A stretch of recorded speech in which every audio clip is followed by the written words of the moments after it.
Islam itu agama yang moderat, agama yang adil, sehingga kalau diberi kewenangan tapi pasti diimbangi dengan batasan-batasan yang tujuannya adalah untuk kemaslahatan. Seperti contoh mau menikah, ta'aruf, kira-kira kenalan, boleh nggak? Tapi kenalan yang sekiranya supaya tidak kebablasan itu adalah perkenalan yang memiliki tujuan, betul atau tidak? Bukan yang jalanin aja dulu gitu. Terlanjur nyaman, ternyata tidak segera dihalalkan. Wah gimana? Terlanjur nyaman, ternyata jagain jodohnya orang.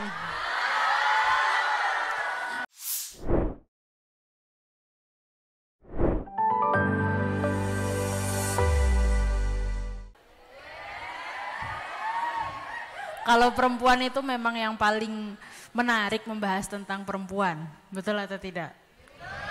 Apalagi tadi katanya moderator relationship. Wah, pasti pengen tipsnya ini gimana caranya dapat suami seperti Gus Riki. Itu selalu ditanyakan di mana-mana tapi Kula selalu bingung jawabnya. Jadi saya jawab ya tawakal saja, berdoa kepada Tuhan.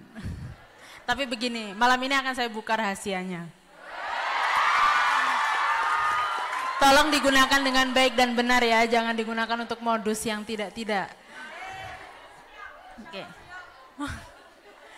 Tentang personality perempuan ya, tentang keputrian dan juga relationship.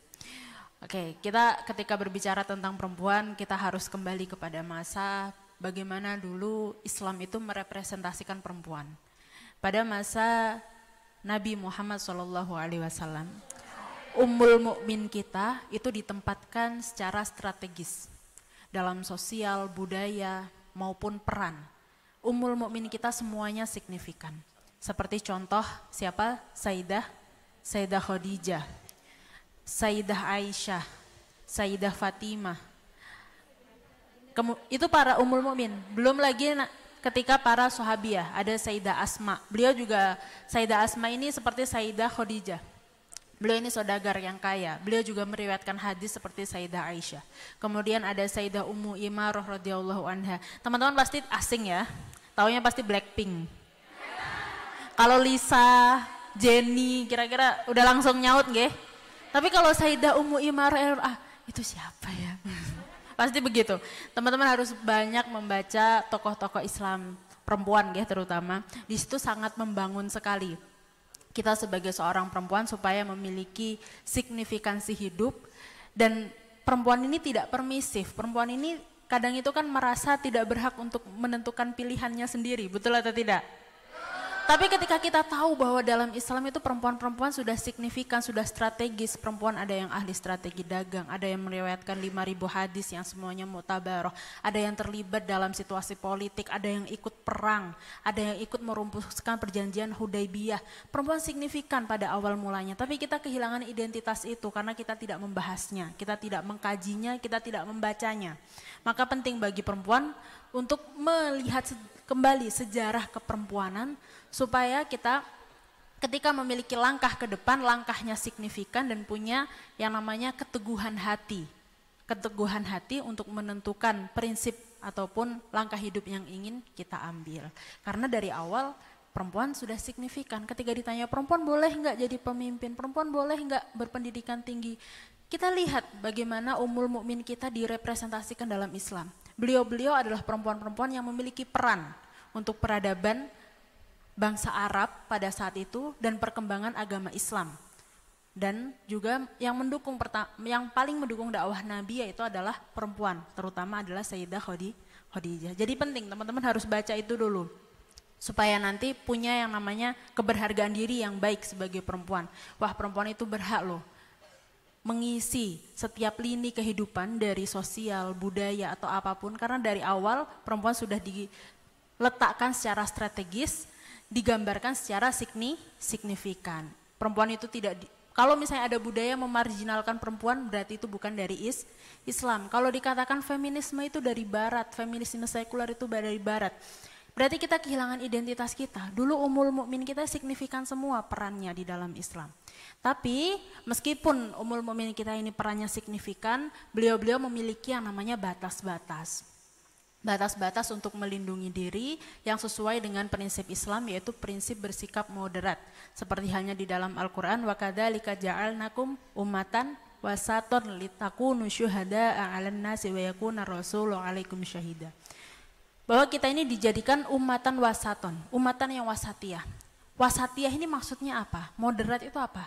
Moderat itu tidak ekstrim, tidak memiliki pemahaman yang terlalu dominan, tetapi pemahaman yang adil dan juga seimbang. Jadi kalau perempuan barat ini dibebaskan sebebas-bebasnya, kesetaraan gender yang ditawarkan oleh feminisme sekuler adalah kebebasan yang kebablasan, Islam ini menawarkan hal yang lebih relevan, yang lebih moderat, bahwa perempuan itu tidak dikekang, tapi kebebasan perempuan juga ada batasnya, yang mana batas tersebut adalah untuk melindungi dirinya. Betul atau tidak? Termasuk dalam berpakaian. Perempuan itu boleh kok menampaikan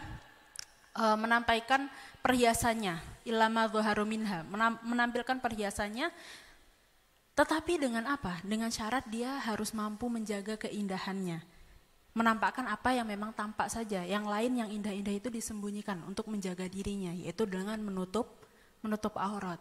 Jadi kebebasan itu tidak kebablasan. Dalam Islam itu selalu begitu.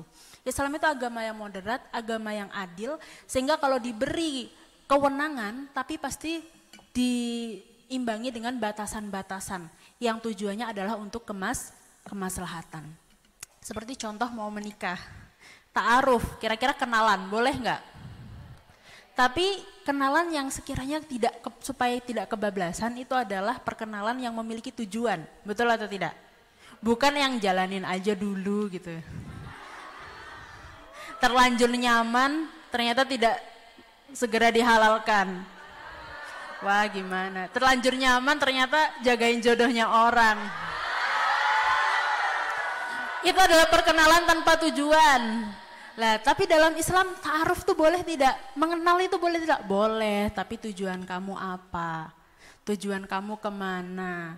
Hidup paling signifikan adalah hidupnya orang yang tahu mau kemana. Makanya dalam Al-Quran diatur nggih, jenengan semua hafal Quran nggih. Wa ma khalaqtul jinna wal insa illa liya'budun. Bahwa kita itu diciptakan tidak lain dan tidak bukan adalah untuk beribadah. Kita orientasi hidupnya itu sudah diatur. Orientasi kita adalah untuk beribadah. Jenis ibadah itu banyak. Ada yang bersifat ibadah ritual, ibadah yang saleh secara sosial.